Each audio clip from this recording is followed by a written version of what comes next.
Prosecutors call it a modern-day form of slavery. I'm Fox 13 Scott McCain, and federal prosecutors say it generates billions of dollars for the traffickers, and it's happening all throughout the country and in the West, and in particular right here in Utah.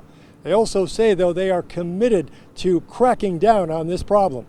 We've had an increase in human trafficking exponentially each year. Labor trafficking is the latest increase that we're seeing. We have a number of sex trafficking investigations ongoing. Deputy United States Attorney Carlos Esqueda has spent the past 7 years focusing on human trafficking here in Utah. It's been a priority of the Justice Department. They put an emphasis on it, and they're putting us to work.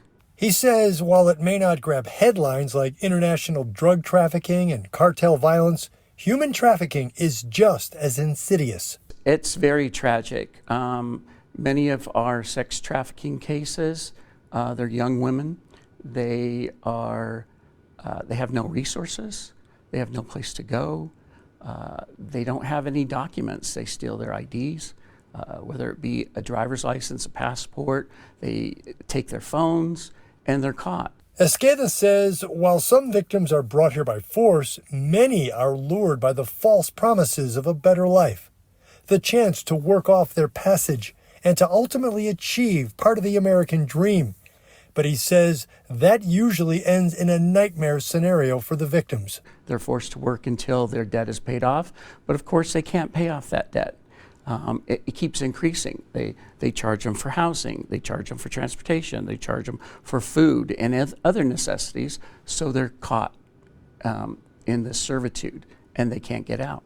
Motivated by greed, he goes on to say the traffickers know where their markets are, in particular, booming western states like Utah.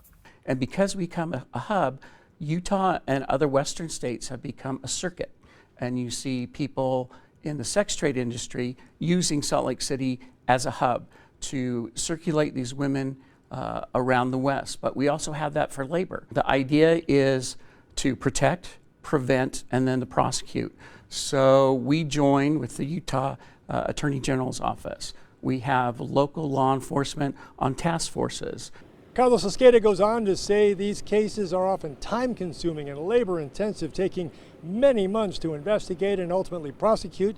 But he says that is the goal. They are committed to it, and they're working with local law enforcement agencies to crack down on the problem. In particular, the Utah Attorney General's office Secure Strike Force. And they say if anyone out there sees something strange or out of the ordinary and thinks it might be a case of human trafficking, you can leave a tip with their hotline. It is utiptaskforce.org. In North Salt Lake City, Scott McCain, Fox 13 News, Utah.